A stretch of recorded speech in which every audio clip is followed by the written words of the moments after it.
NWA Powerrr recap. And I'm your host, as always, Chad Porto. I got another show to do after this. Me and Swisher talking about the XFL. That'll be fun.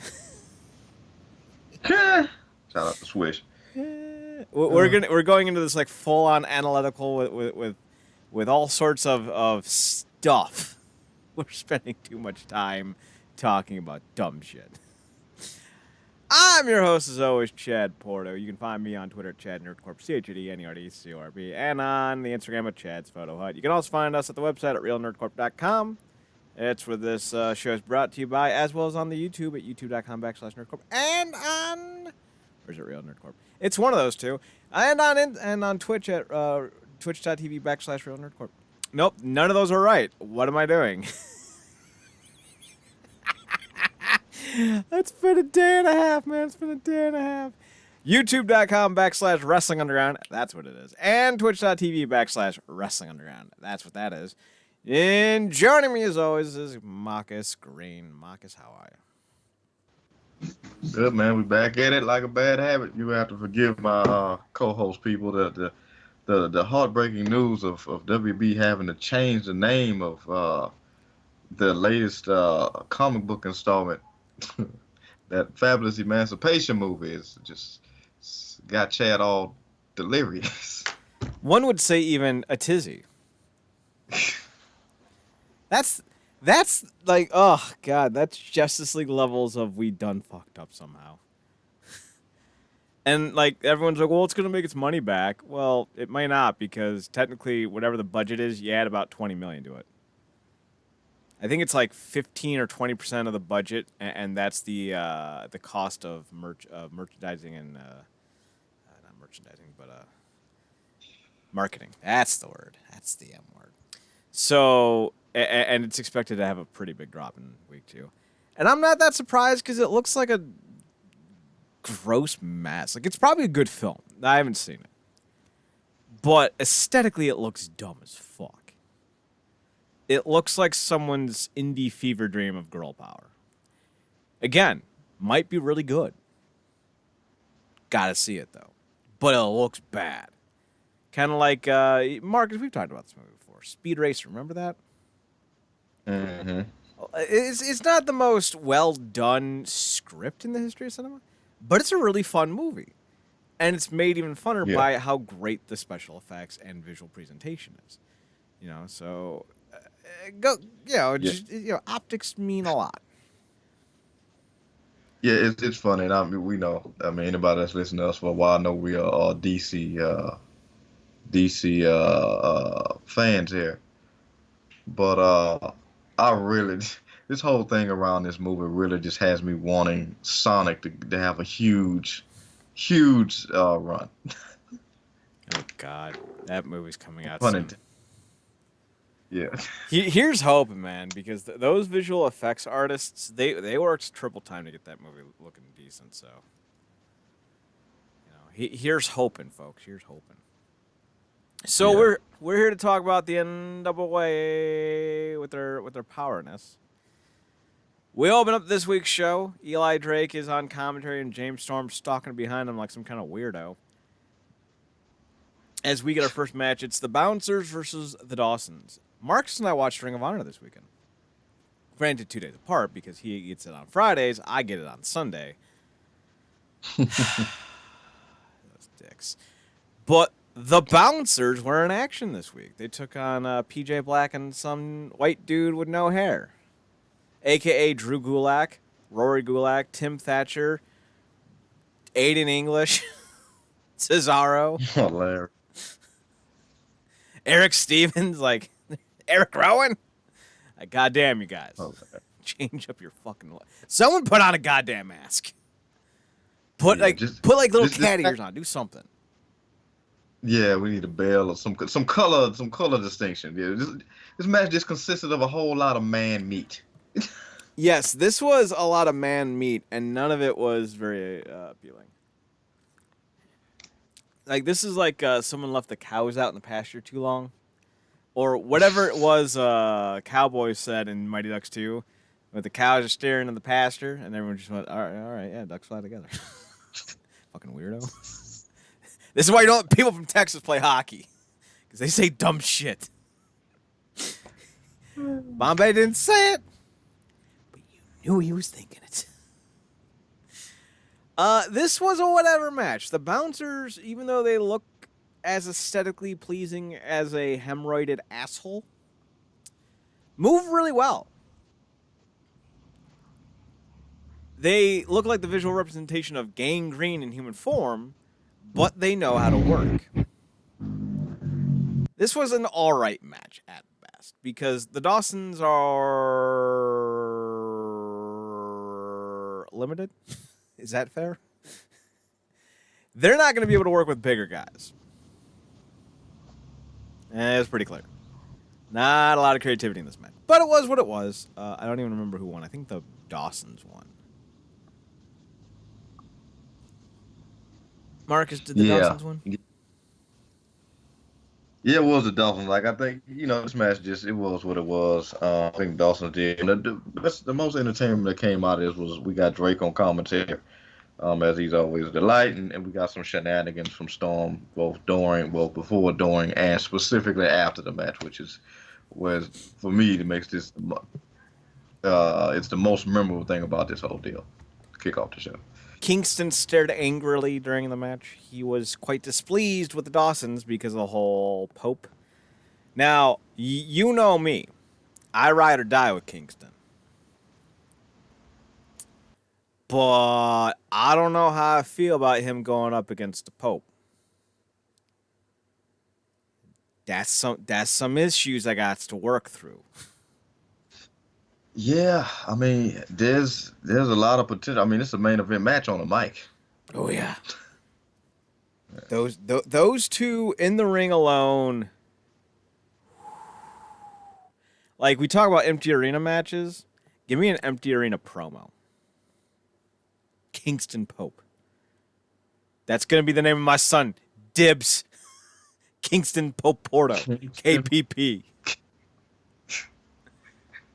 You seriously probably need to write that down. That's not bad at all. Right? Kingston Pope Porto. and everyone just call him KPP. Hey, KPP, what are you doing? Oh, my dad grounded me. How come? I said I hated my name again. Well, yeah, that'll piss off your dad. I crashed a cop car once, and I didn't pay for my hooker. I'm only 12. These seems like would be big issues. He didn't mind that.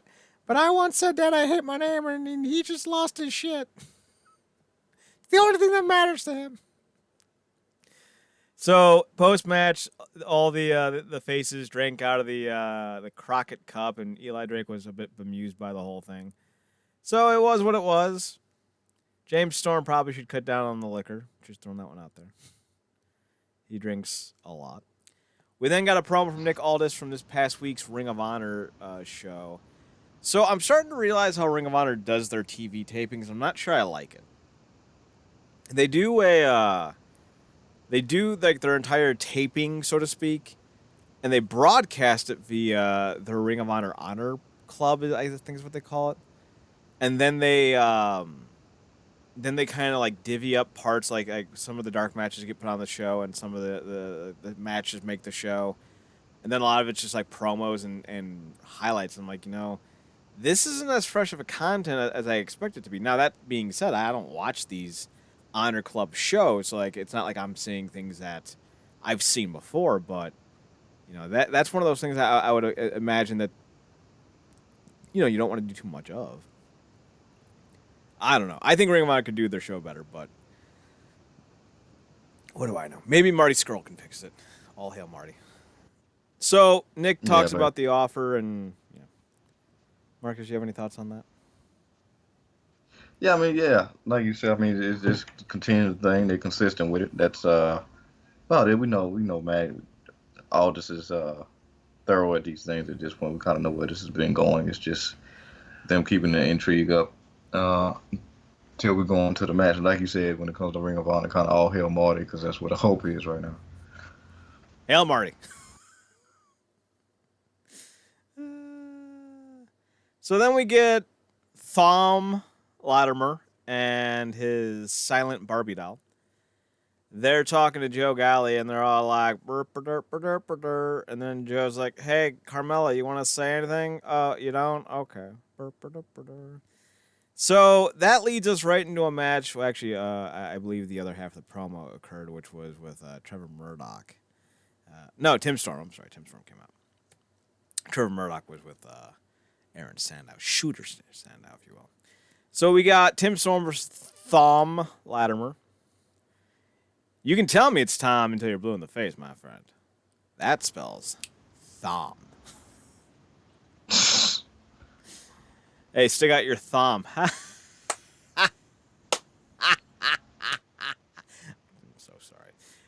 So this, he's on. Tim Storm's on this get back into the heavyweight division, heavy world's championship title thing. Well, I don't know if he has to win every match to get in, but he didn't win this one. Marcus, thoughts on Tim Storm and Thom Latimer? Yeah, I mean, this was like I said, I was impressed. I haven't seen him in. I feel like it's been a long time since obviously Impact. Obviously, he's done stuff after his days in Impact, but obviously I'm getting it more consistently now in NWA. And he, like I said, he put a hell of a whooping on Murdoch a few weeks back, and look forward to seeing more of him because if nothing else, he brings that level of intensity. So I think this with Storm was cool. It could have got taken up to another level, but this was more so story driven in terms of everything going on in terms of mind games. Obviously, there's history between Storm and, like you said, the silent Barbie doll, and then you got the post match stuff with Mr./Mrs. Mama Storm or whatever. What do they chant? So, fight your mother. That was great. Yeah, you gotta love that audience, man. Gotta love that audience. But yeah, this was a cool match. Obviously, they're doing a lot of different things with Storm. It'll be real interesting to see him go from where he was, and now he's taking to go from taking advice now and being managed by this impersonator, if you will. So who knows? But also Joe Galley continuing to try to get old girl to talk. That's always fun. I think he's just trying to get old girl. That's my running theory. Yeah, well, he might want to go to another girl in Strictly Business because we see that's more palatable. Yeah, we'll get there. So Trevor Murdoch comes out next, and he's got the worst mutton chops in all of wrestling. I love you, Trev. I do. I loved you in WWE. I loved you as Jethro Holiday in Impact. I love you. Those mutton chops, my dude. Not your friend. So we get Trev. He's out with what the hell is his name? Dave Marquez. Remembered it. And he's talking about how Shooter Stevens he runs. He runs more than anyone. He didn't make a joke, but he could have. He's like, you run from Scott, you run from me. Hell, you hid behind the Christmas tree when you won the title. And everyone's just like nodding along. Yep, these are things that did happen. So, out comes definitely not Josephus. Yes. Totally not Josephus. This right here is not Josephus. Don't think that that's Josephus. The question mark sings the Mongrovian national anthem.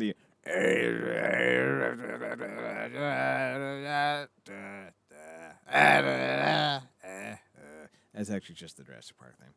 And basically challenges Trevor Murdoch, and Trevor's like, I slap bitches, right, bitch? So that concerned the question mark. I believe the question mark was offering training or something of that effect. I don't remember. I just remember when he started talking, I was like, I have concerns. We then get Sean Mooney and Marcus. First, before we get to Mooney, do you have any comments on the Trevor and the question? 100% agree on the mutton chops. Although at this point, that's kind of half his half his thing. And yeah, I basically remember muting the video and turning it to something else. I mean, not turning it to something else, but skipping ahead when that happened. I I wasn't watched gonna, live. and then, and it did. Oh, see that? I know. I don't do that. But I don't do that. No, no, no. It's like fucking with But white people in rich communities. I don't do that. it's a no for me, dog. But yeah, I just basically muted and skipped ahead because, but it makes it even worse because this is our ongoing thing now, the not Josephus thing. The camera panned dead in his face, so much so that the mask might have had well been off. I was like, oh God, I already didn't like that guy. I didn't like him when he was this guy before I thought he was the other guy that I didn't like. Now it's just a hodgepodge of piss off for me, basically. So him growling in the doggone camera is like, okay, this, you're good, you're good, you're good. Oh, here you go, back to something relevant. So If he ends up not being Josephus, I'm gonna look like a giant jackass.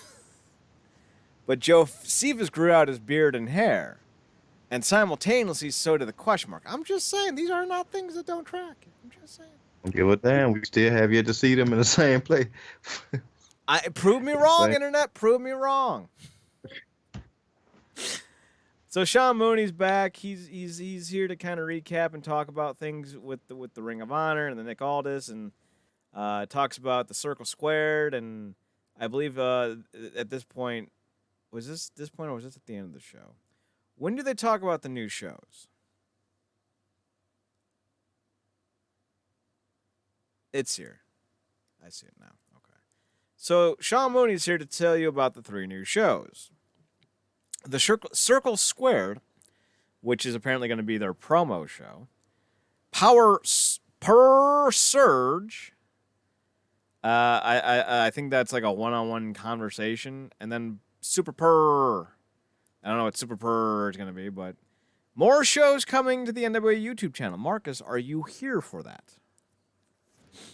Yeah, I'm digging it. I mean, you know, already digging a lot of these personalities on screen. To see some of this stuff off, I think is only, I mean, obviously it's to drive more traffic to the YouTube channel and to get more intrigue, obviously going into the main show, and obviously just continuing the thing about, because they already had brought up about the training people and whatnot and having people to sign up. So, you know, it's a great marketing thing for them. You know, and I guess they think they call it the Super Purr being a combination show. So maybe that's like a mini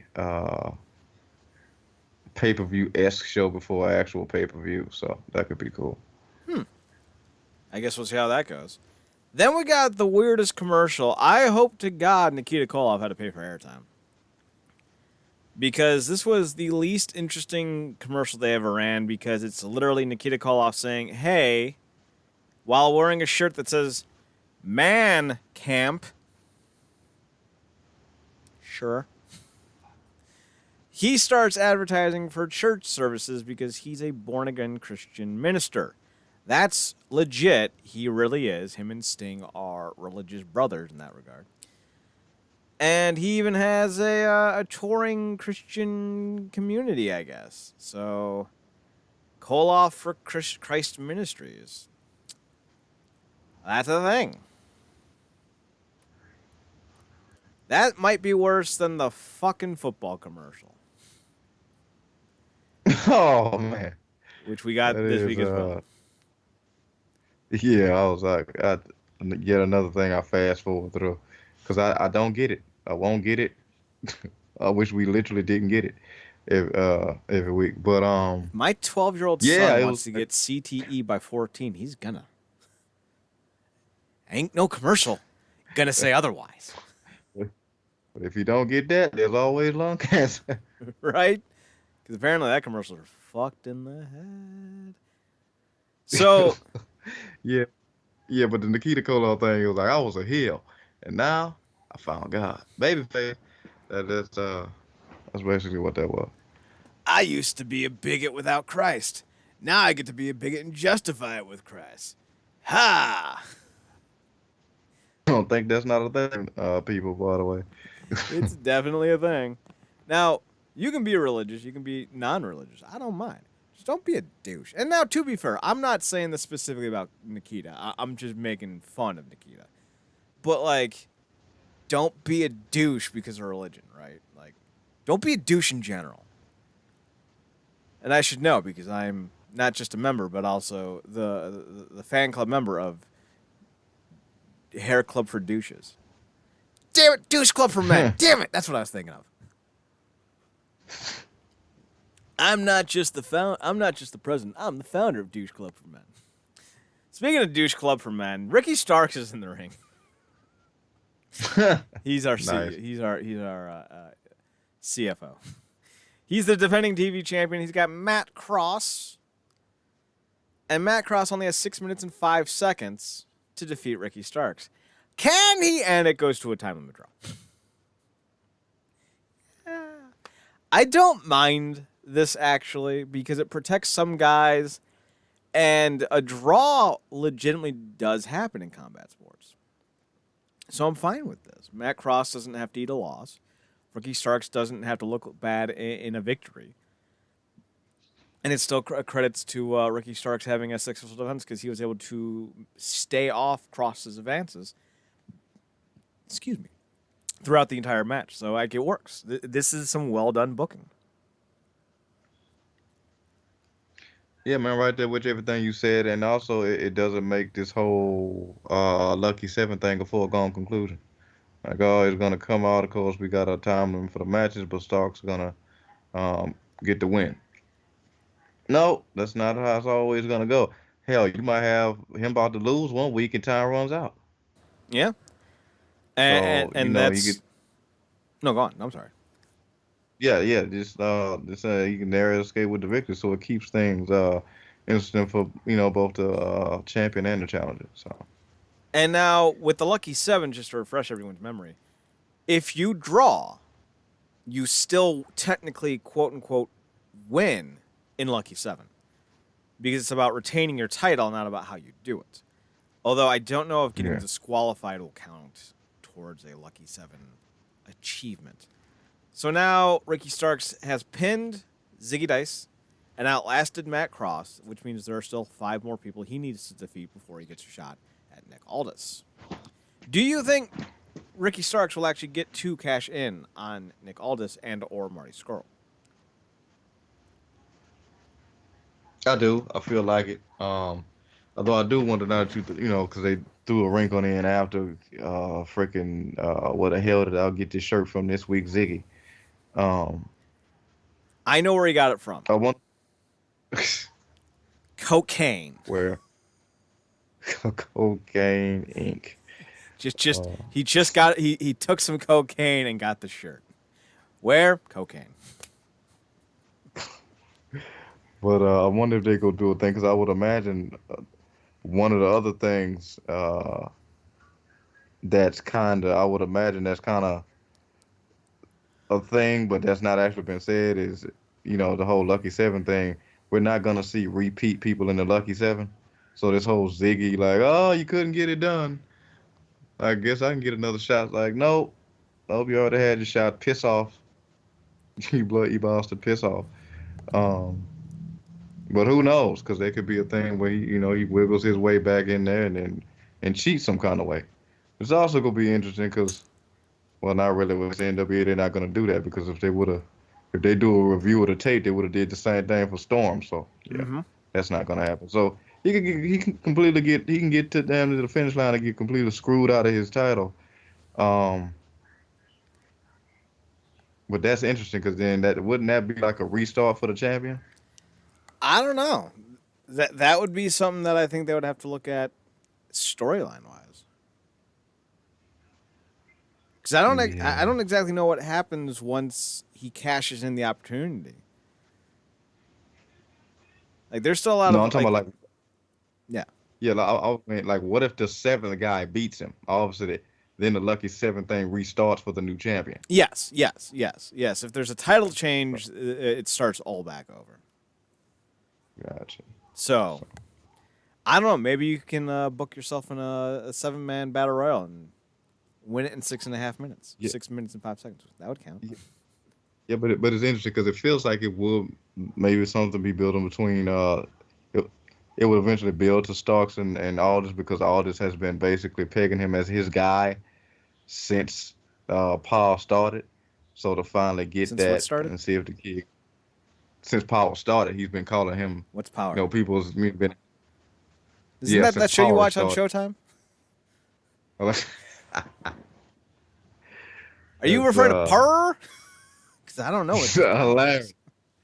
Since Purr started, There we go. uh, Just wanted to be clear. so Aldis has been calling him that guy. By the way, that that version of Power, as we know it, has come to an end. Although there will be spinoffs. Uh, but I digress. Uh, Back to Purr, he's been calling Starks his guy. So that'll be cool. But again, the way things were set up between him and Skrull, he might not be champion for much longer. So Main character of Power is Ghost, right? Mm-hmm. Why the fuck didn't they name the white dude Casper? You missed an opportunity, man.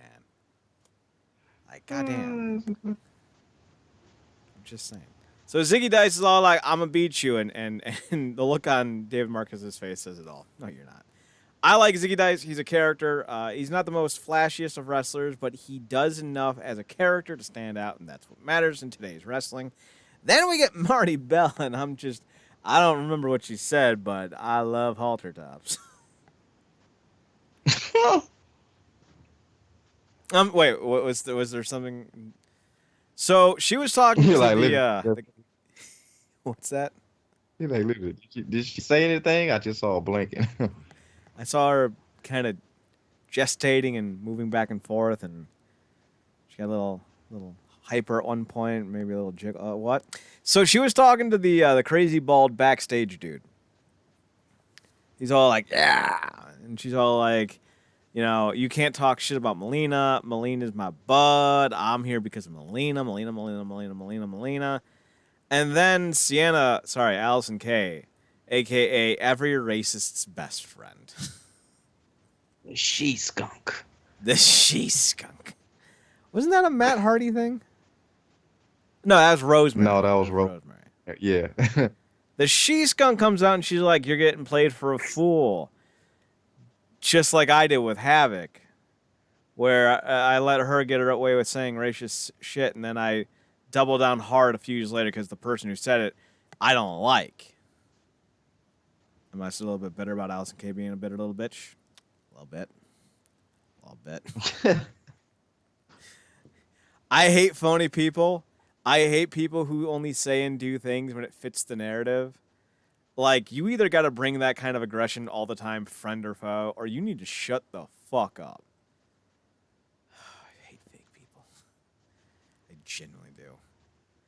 So then Melina comes out in the greatest outfit in the history of outfits. Oh man. So you were maybe 2. What are you, 25, 26? 28.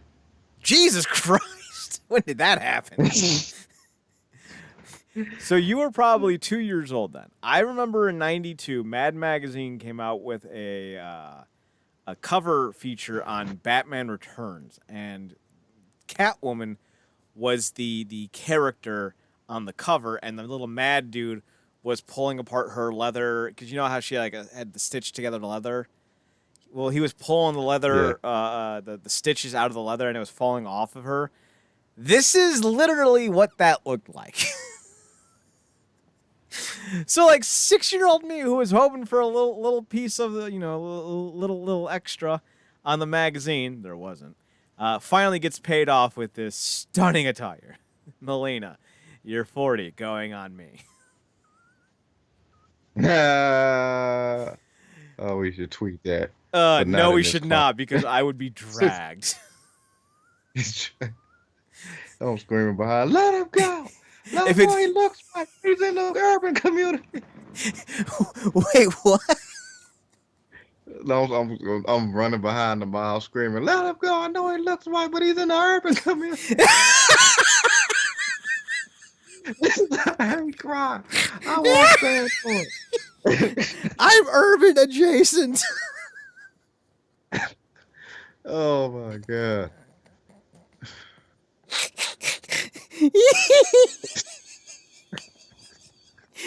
I finally have street cred. Oh my God. Yo, But yeah. it's Yeah, I Chad just wanted to tell a time. little exactly. Cleveland, I just, Cleveland. exactly. I just turned into you. I was just like that little kid who would see something with holes in it and would want to go poke. Because No of a mess. Marcus. I feel like Jesus No Marcus, Christ, no man. poke. No Marcus, no poking. Marcus, no poking. Oh, like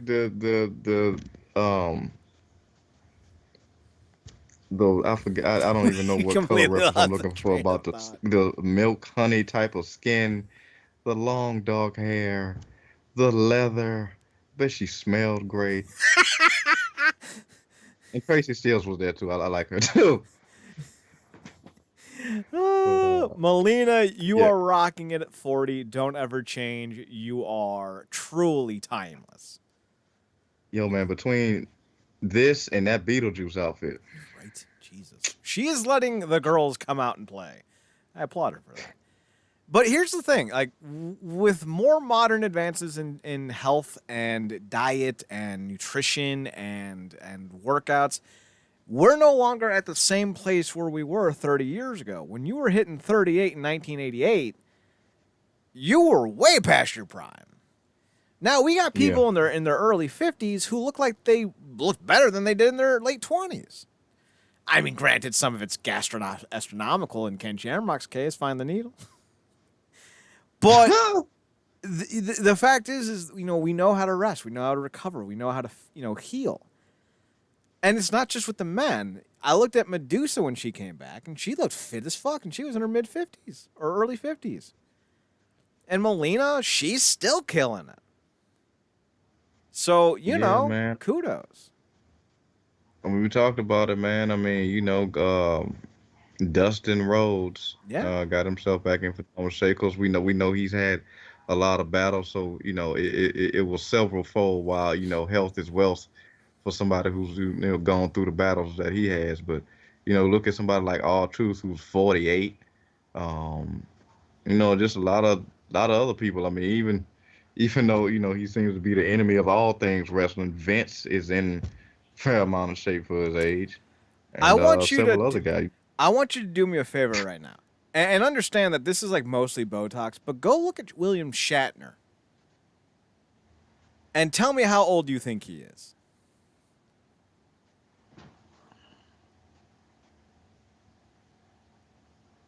Because it's gonna Okay. fucking floor you. Don't look up his age. Just go to Google Images and search the Shat. I see he looks mid to late 50s. 88. And They say black don't crack, but Botox doesn't sparkle, man. I'm saying fuck without my face moving. Oh, she and, he and Charlotte don't got the same doctor. I'll tell you what, man. If I look that good when I'm 60, I'll be happy. If I look that good Jesus at 50, I'll Christ. be good. 88? Right? Like, he can't move to save his life, but he looked so young, like 12 years ago when he was 70 or 76. He played Juliet's father on Psych. And Juliet was supposed to be in her early 30s. And it was believable because Shatner looked like he was in his late 50s. Oh, Jesus. So Melina goes over on Tasha Steeles. Is that right? Steeles? Mm-hmm. And the entire match, I'm just thinking, if someone would just yank, just one of her thigh things, like her thigh strings, just You know, just what would happen? What would happen? We'll be the one on the primal screen. Standing ovation. So, our hornball ways aside, Melina wins and cuts a fiery promo Yep. about how she's not going to ask Billy. She doesn't name Billy specifically, but she's not going to ask Billy for permission. She's sanctioning a title match next week. Her protege is the champion, so this is going to be, shall we say, delicious, because Thunder Rosa gives all of the 0 of fucks. And she will kick a hole through someone's abdomen. Don't try her. I think she might be seriously half demonic. I love me some Thunder Rosa. Love me some Melina. Love me some Marty Bell. Love me some NWA Powerrr. So, Marcus, thoughts on Melina kicking ass in the ring and taking names outside of it? She looks great. She still does her thing. I love it. She's so smart now. She does the split, obviously covered up. Obviously doing in that outfit with basically feels like she won the match before even the bell. But yeah, I mean, she still got it. She just has to turn up the intensity. I mean, she admits it because I watched a recent interview. She was like, "I'm older, but you know, I still got stuff to pull off and whatnot." And obviously, you know, we've seen it with AJ Styles and other people. It's not about getting all your stuff in. It's about, you know, making the stuff that you do get in count in terms of, you know, where and then when you do stuff. So some good stuff. And she's always brought a certain level of intensity to it and stuff. And, you know, she's always been great about facial expressions and whatnot. So she killed it, like you said, in that promo, not giving a damn about Billy Corgan or anything else, calling herself the legend and that whole thing. So, you know, she really has been turning this thing up as the weeks have progressed. It's going to be interesting to see. Again, I think, man, you called it a week ago, a week before that. It kind of feels like, you know, Baby Bell is going to be caught in the middle. Poor You know, Baby Bell. That's a so. great name for her, by the way. I Baby mean, Bell. Baby Spice was a very popular member of the Spice Girls. I'm just saying, Baby Bell. She's got Scary Spice's hair, but I feel like she's got Baby Bell's sleek features and her very charming demeanor. Just throwing that one out there. So, we'll see what happens. Apparently, what did they say? No power next week? No Powerrr next week? Yeah, so I think that they're gonna skip a week to do the sign up thing or the, you know, I guess the circle squared situation. Circle squared. So then we got fucking Baldy McBaldington, Andrew Everett's less handsome cousin. He's out with Shorty Short's girl. Damn it, Shorty Short's Shorty. Why? Come on, Chad. You're better than that. Royce Isaacs is Shorty Short, by the way. Just so we're clear. And then out come two old codgers, and they're all like, I remember wrestling at the tail end of World War II. We kicked Mussolini in the face. A.K.A. the Rock and Roll Express. Two men who look somehow older than William Shatner. Go fucking figure. Oh, the collagen in those Botox shots are potent as shit. So Royce Isaacs not too happy about his girl Valentine hanging out with El Baldo McBaldington. Sal Baldini. Wanna wrestle? I think his first name actually is Saul, isn't it? I think so. Yeah, I think it is. Sal Bandini. Yeah, Wanna if wrestle? he was in if he was in Ring of Honor in the Jay Lethal prime, Jay Lethal champion days, he'd be Truth Baldini. Yeah. Marcus, yes. Ah. So last week we had gotten the little promo that showed that Valentine and Royce Isaacs weren't on the best of terms, but I didn't think they were, this far gone. Was there something that I missed? Did we not do a show last week? How did this happen? They were so good together. What are you talking about the Valentine and Baldini. Sorry. Truth Baltini. Oh no, you didn't miss anything. You we talked about last week. They did the. And I don't think you liked it very much because of the way they're portraying her. Last week they had her cut the little promo. Right. And I remember at the end of the promo, Yeah. wasn't she hugging Royce They, Isaacs? Or did I see that wrong? yeah. No, you didn't see that one. They was arguing backstage. Apparently this week she's just walking down watching the match with a friend.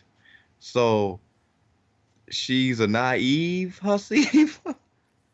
Let me tell you something there, sir. You can be naive or you can be a hussy. You can't be both. She knows what she's doing. Oh man. You don't put a broken heart over your actual heart while watching your boyfriend get his ass kicked by two members of the AARP club. Sitting next to a dude with a pink Powerpuff Girl shirt on, because that's what that was. Holy shit, it looks like it. It looks like Blossom. If this dude's wearing a Powerpuff shirt, that's weird. It's the end of it's the dun dun dun dun dun dun dun dun dun dun. It's the end credit heart thing. Oh man, I recognize that instantly. Okay, so real question, real talk. Best Powerpuff villain. Mojo Jojo or Mojo Jojo? Marcus. Oh damn it. Okay. He's a monkey who talks in the third person. You gotta, yeah. I mean, come on, man. I mean, you're not biased or anything. No. Of course. I only have a website with a monkey image. I would talk about monkeys constantly. I have a monkey Jedi in my room. I have no bias here. With a close distance second, him. Oh, dude, him. and not too far behind in third, counting as one, even though it's multiple. Roddy Rough Boys. Oh.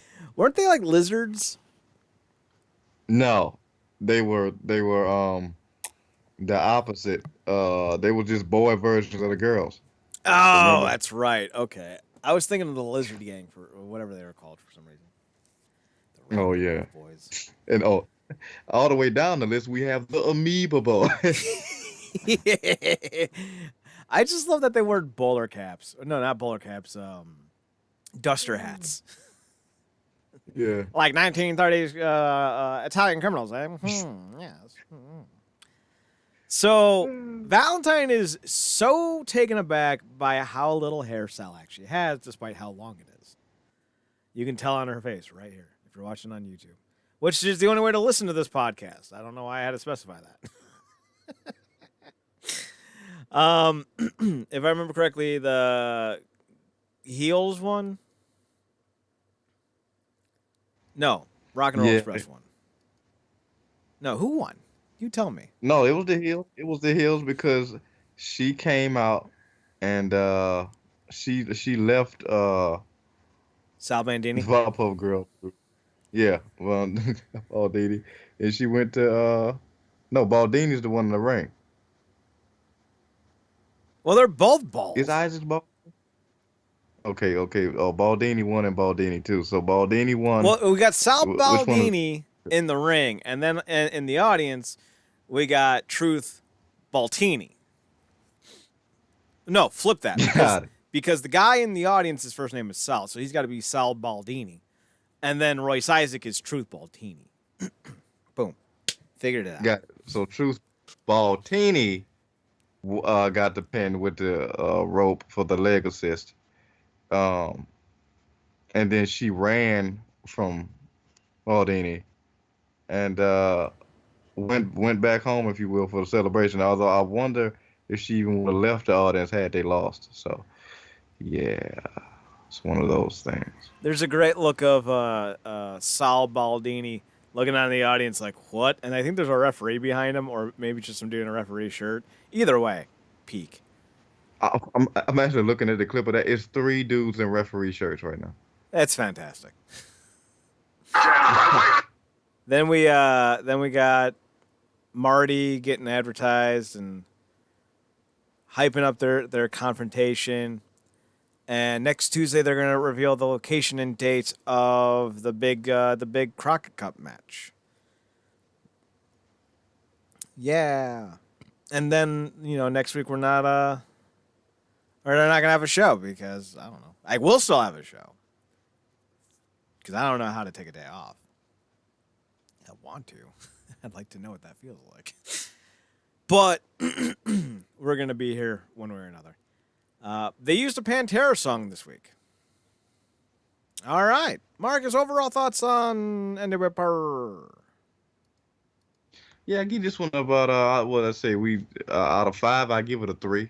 It wasn't bad, wasn't phenomenal, but it was a good solid watch. And if nothing else, we kind of got to take points off of that commercial. Oh, that for why are they airing that doggone football commercial? But yeah, it was cool, just straight up and down in the middle. You almost have to add points. I'm gonna just go back and watch that Melina segment on repeat. I know how Marcus is falling asleep tonight, folks. Hey. But yeah, it was cool. Like I said, I give it a solid 3 out of 5. I'll give it a 3.5 out of 5 boot scoots. Because every time I see Melina, I want to boot scoot across the rug like, woohoo! Like a little 6-year-old all excited that his favorite cartoon's on screen. Only it's not a cartoon, it's a human being. A human being that makes me happy. Never wanted to be an apron so bad in my life. I will say this. As great as Melina still looks, as great as she still moves, as great as, everything still is about her, I miss those skirts. Thank God for daily motion. Right?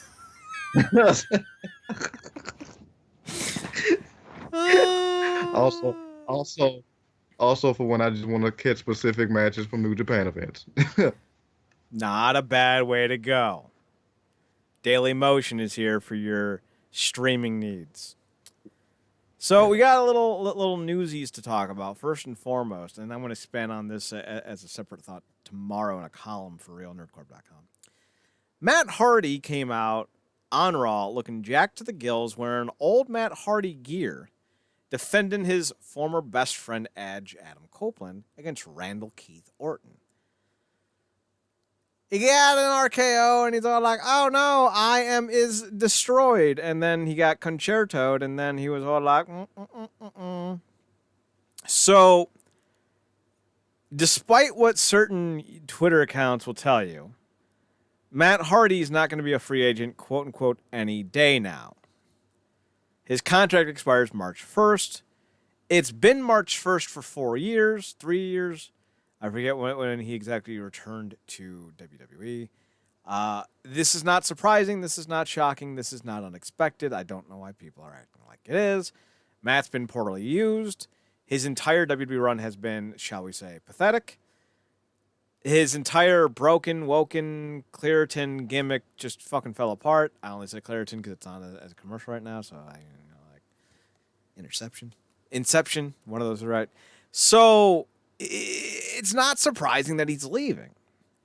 He doesn't like what's going on in the company. He's being poorly used, and let's be honest, unless you're being paid Seth Rollins money, you're not going to sit by and let this shit continue to happen.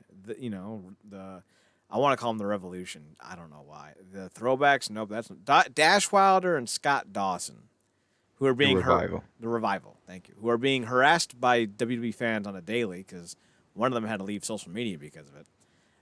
They're done with the company. At least they want to be done with the company. Matt Hardy's done with the company. Rusev wants to be done with the company. Mike Kanellis wants to be done with the company. And it's not surprising, and they're probably not the only ones. But Matt Hardy gets to say, hey, fuck you, George. I don't know what George did to Matt Hardy, but here you go. And he gets to leave the company in about 3 weeks. Question then becomes, where does it go? He's not going to New Japan. I can promise you that. Because even a healthy Matt Hardy couldn't hang with New Japan. He could go to Impact. They would absolutely love to have him back, I'm sure. I mean, I wouldn't, but whatever. Or he could be going to AEW, which makes the most sense because they're looking to have some crazy shit. They're talking about Matt Hardy being the leader of the Dark Order. I don't know if that would work, but whatever. Marcus, thoughts on Matt Hardy's WWE return and subsequent run, and where do you think he's going to end up? It was cool to see him and Jeff get that big surprise pop at Mania. Nobody saw it coming. It was a mania moment, for as much as that means these days. Um, but yeah, like you said, broken, woken, uh, might as well be smoking because his run basically was up in fumes because it completely burned out. They tried to um, capitalize off what he did in Impact to no avail, because they tried to do their version of it, and it was to say it was ass probably would have been an improvement. Um, so that was a complete bust there. And then if you try to abandon that and go to tag team route with his brother, that didn't go anywhere because unfortunately Jeff ran into another wall. Thankfully, not legitimately, but in metaphorically in terms of his struggles. And that didn't leave a lot of room for him, who you can't do an extensive amount with because his body's broken to hell. No matter how good he looks, he's kind of like Undertaker in that regard, where he may get himself up to aesthetic par for a viewing audience, but you can clearly see the man's limping. Yeah, his gait is As fucked. Yeah, so that's the thing. So yeah, it's only so much they can do with him, and he's had several matches here and there, but he's basically been fodder for the most part. So he's closer to the end of his career than obviously the beginning. So he wants to, whatever he has left in the tank, he wants to use in the highest level of creative capacity, and he can't do that in WWE. So, you know, in terms of that segment, the only problem I had was, I mean, obviously it was weird just to come out there defending Edge of all people, but I mean, look, I mean that has to be water under the bridge. I mean, the point of contention is even a point in their lives, either of their lives anymore, because Lita is neither of their woman. So, um, completely two separate spaces in their lives now, happier spaces, I would imagine. And you could tell that just by the shape that both guys are in. But yeah, I mean, like I said, the only problem I had with it was he actually countered an RKO and got Orton slumped over, and I'm like, why didn't you just go for a twist of fate? The only thing a missed RKO means is an opportunity for another one. So that's So, but he had to take the L. He took the L. Didn't have to do much work. Hopefully, he got a decent day out of it. But yeah, like you said, I wouldn't imagine him defaulting to AEW so fast. Don't think the company is not aware of the potential with all the money that they're shilling out to keep talent away from AEW. yeah. So, you know, we'll see how long it takes. But like you said, I'm pretty sure they'll welcome him back in Impact. I don't know what the broken gimmick looks like in this version of Impact. Um, because at one point that was the one thing a lot of people was tuning in to the product for. Now, fortunately, they don't need something like that, but obviously he will be welcome. That I don't know how that whole Dark Order thing will work. I don't know if I care enough about him being the leader to make me care about that whole thing. But it's more than what he's doing now. So I need to start rewatching AEW. It seems like it's gotten itself back on track, but I just don't want to listen to Excalibur every week. He's so bad. He's so bad. Excuse me. So yeah, that's where we're at. If we ever have a tag team, by the way, I came up with a name. The Urban and Suburban Nightmares. the urban and suburban nightmare. I figured I'd get a Uh, chuckle out of that. like a version of Storm and Rude, but obviously the racial component is the whole thing. Uh, If Rude was in blackface, it would literally be us. oh God, so not drinking while investing. It'll be slumming it while. Protesting. Oh, Ah! hilarious. Oh my god. Oh boy. Lastly, we have to acknowledge a major announcement that was made. Ken Shamrock is finally a Hall of Famer. It'll be announced on Impact in the next couple of weeks that Ken Shamrock will be inducted into the 2020 Hall of Fame at Bound for Glory in October. I don't know if this is like some kind of long orchestrated final hurrah for Ken, because they're giving him essentially 8 months to prep. I don't know. It's very curious timing, but I'm here for it. I love it. Ken recently just lost his father, his biological father. He has two fathers, technically speaking, his adopted and his biological. And they're both unfortunately gone into the greater wrestling ring of the sky. But Shamrock will be able to be inducted in front of his. I think he's married, but I know he does have some kids. So they got some people to get excited for the whole big thing. For me, this is one of the no-brainers of Hall of Fame inductions. He's the first world champion in company history. As far as a combat sports competitor in the 90s, I think the only name bigger than him was probably Tyson. And in fact, there was a time in 96, 97 when there was legitimate conversation about if Tyson and Shamrock fought in a more of a nose rule situation, who would win. Personally, I would have, oh my God. You know me in combat sports, Marcus. I'm here for it. I don't care if it's chubby, fat Mexicans fighting big, tall black dudes. I don't care if it's two little, tiny white dudes slugging it out. Shit, I'll show up to one of those goddamn medieval knight sword fighting shows if I can find it. I love me my combat sports. I don't know, man. Shamrock versus Tyson in 97. Like, ooh, that's an idea.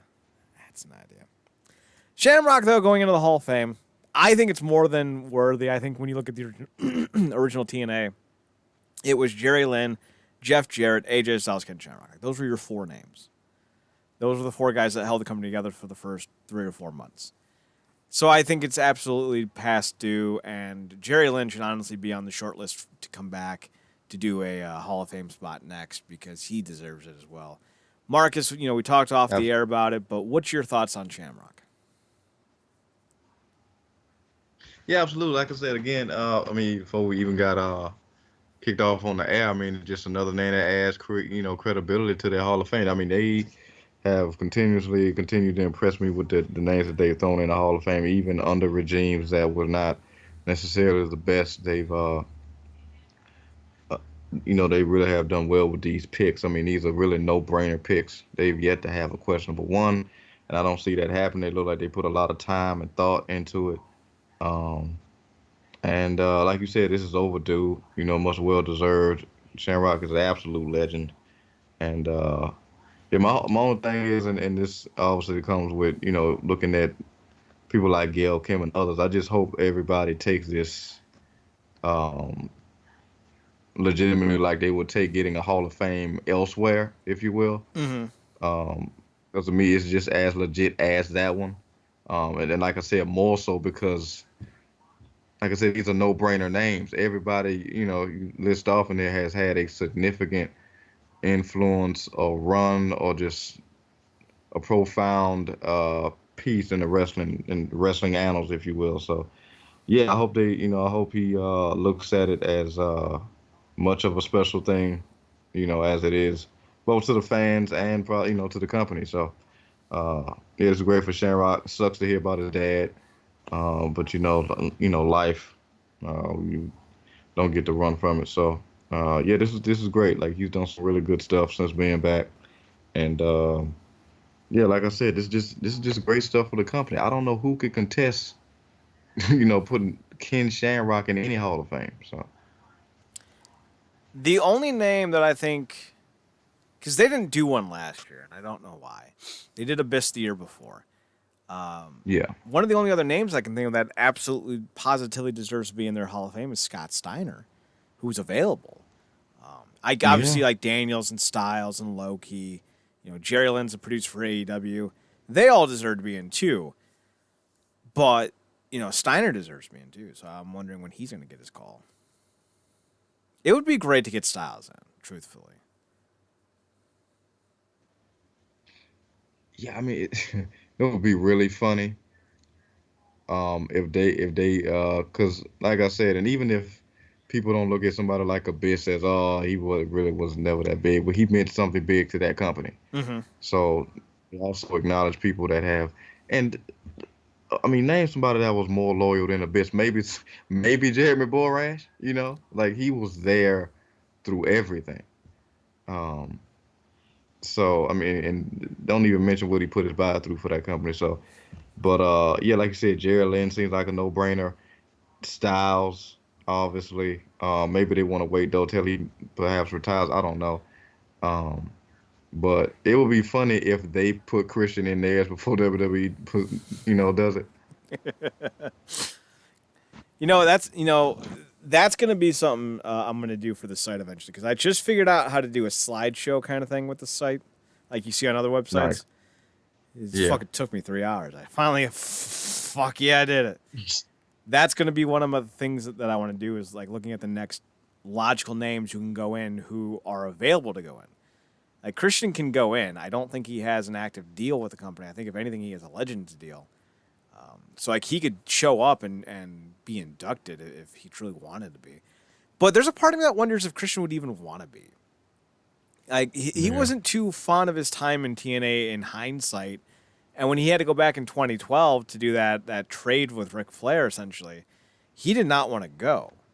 So I'm curious as to what could have happened or what would have happened, or what will happen, I should say, if Christian is offered a slot, or if he's been offered a slot. Like this may have been Christian's year, but he turned him down. Who knows? Very interesting situation with Yeah. Mr. Cage. Yeah. And that is an interesting point you bring because I think a lot of people sometimes forget that just because as fans we just kind of just want the people that we love to get the recognition we think they deserve. We almost sometimes forget that people get asked to be a Hall of Fame and they got the option to turn it down or not. Mm-hmm. So that may be a key component again, and that kind of feels like it goes back to my point of I hope some of these people are actually appreciative because they kind of look at Impact as like this thing about a stepping stone. But if he had not with the Impact, I don't even know if they would have brought him back to put him in some of the positions he was in. Um, just because of what he did as Christian Cage in Impact. So, and that would suck if that's the case, but it is what it is. We know how Booker T feels about the whole thing. God forbid they ever put him in um, the vacation slot. But yeah, that's kind of a thing. You do get to choose whether you want to go in and out. Some people be like, I'm still freaking, trying to go and got stuff in the tank. So, some people just might want to wait. And that's cool too. So, but I'm looking forward to that list. God, I remember reading about Booker T going into TNA in early November of 2007. I was in a computer lab in college. Oh, God. So long. That's 13 goddamn years ago, man. Wait, can I do math? Yes, I can, because I was 20. Fucking old.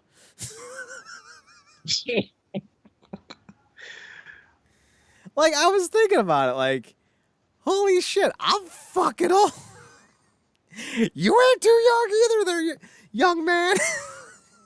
You catching up. Yeah. I was talking with somebody the other day. I'm like, man, I'm about to get in my 30s, man. I'm getting old, man. Damn it. Oh, God, when you turn 30, I'll be 35. Oh, I hate my life. So, my truck broke down this weekend, right? And I had to push it into my driveway. Marcus, I strained my calf muscle. Like an old fucking man. Like, I clutched my calf going, ow, ow, ow. And I remember just sitting there going, nope, I'm old. Oh, goddamn. I feel like I'm 23, honestly. Like, sometimes I look in the mirror going, where'd all that gray hair come from? Yeah. But it's true. Yeah. I mean, yeah, but since I've known you, I've never felt like you make it a point to be inactive.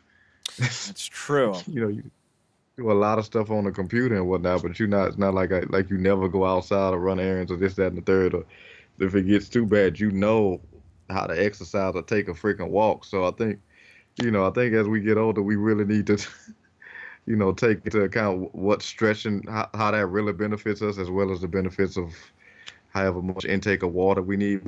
So And that's the one thing. That's what's keeping my skin all nice and even.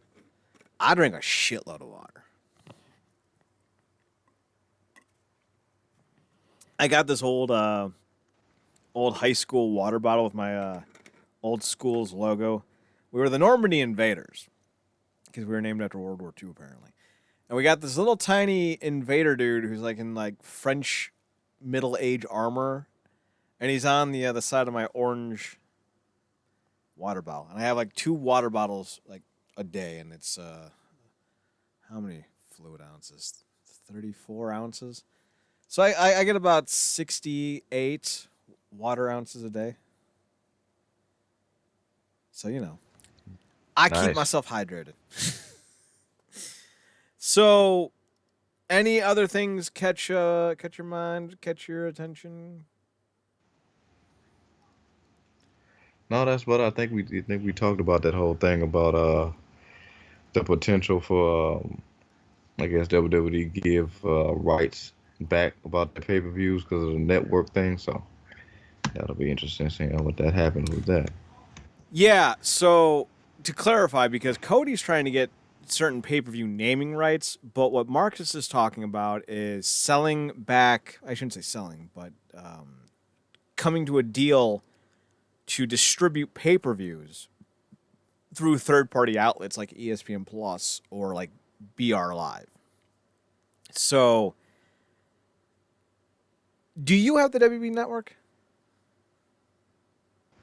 No, If you had the WWE network, would the loss of WrestleMania, Royal Rumble, SummerSlam, Survivor Series, and all the others, you know, whatever ones they decide to give up, would those losses be enough to make you want to cancel?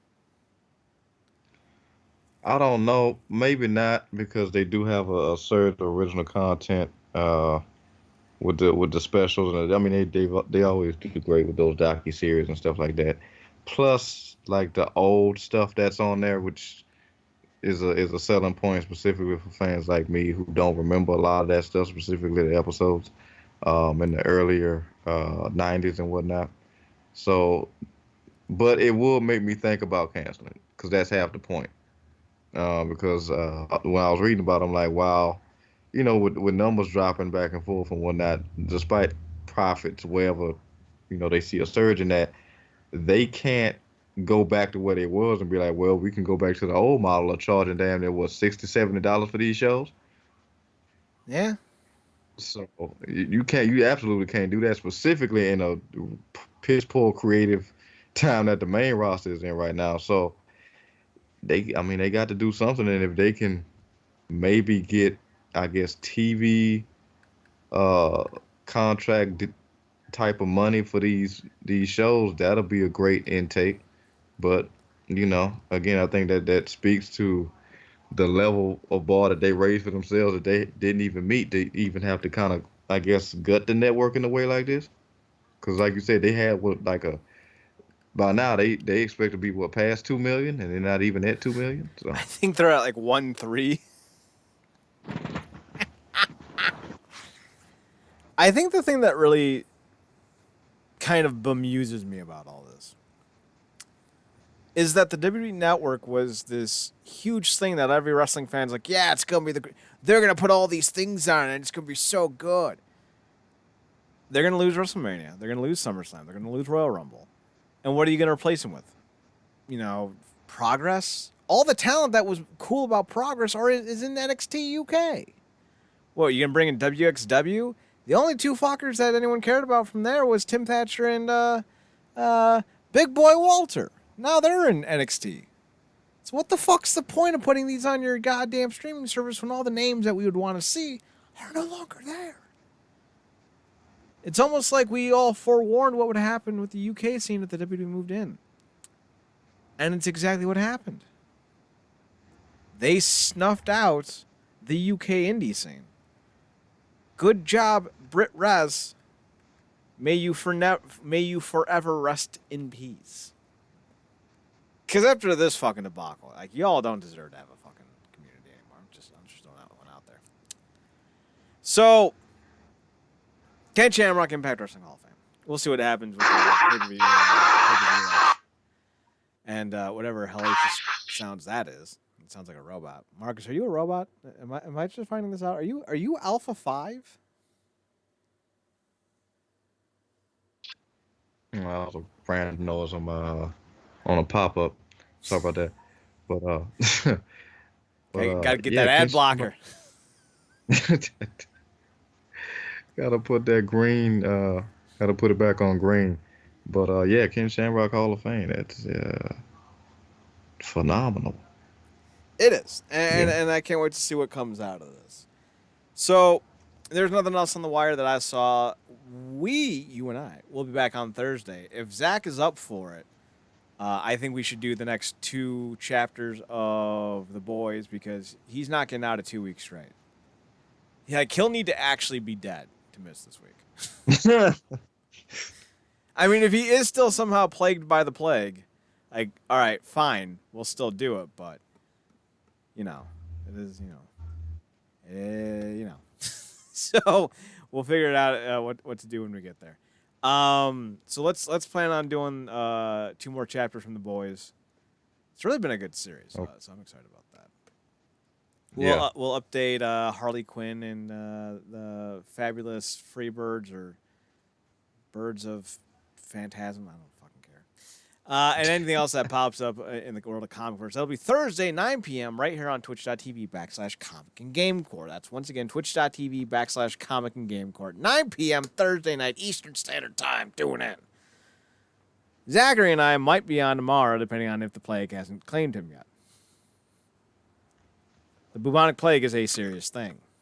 Don't fuck with it. So if Zach's up for it, we'll go tomorrow for Making an Impact, our first show. I don't know, in like 2 weeks, 3 weeks, 4 weeks, I don't remember. And then Friday, Swisher and I are back for another edition of Ohio Guys. We're tackling season 3 of Chuck. Saturday, we got something dumb, probably for GameCorp, and then Marcus and I are back for Sunday. So, stay tuned to the website, realnerdcorp.com, and on Twitter at NERDCRP, Instagram, realnerdcorp, all that good stuff. Marcus is at Paradox Kid, PARADOXKID. That's the kid. You can also find him on his other podcast, The True Penny Show, at True Penny Show on Twitter. That's TRUEPENNYSHOW. Yeah. Yep. Gotta get my flavor on. Yeah, boy. Because I'm urban adjacent apparently, so I need to rep my street cred. If I just start dressing like Will Smith from 1988, would that be all right? Parachute pants and flashy colors. I don't know. I don't know. I feel like we're at this point, well, we'll just go with our version of Wild Wild West. Well, in my head, I'm thinking I'll just be JD, you be Turk, and JD always just showed up next to Turk going, "Yeah, boy," and Turk would be like, "God damn it, white boy." So we have options. So with all that being said, we're done for this night. Thanks for tuning in. Thanks for checking us out. Thanks for giving us a chance. We are done. We'll see you soon. Marcus, watch more wrestling. And Marcus, now you can take us home. Good night, me.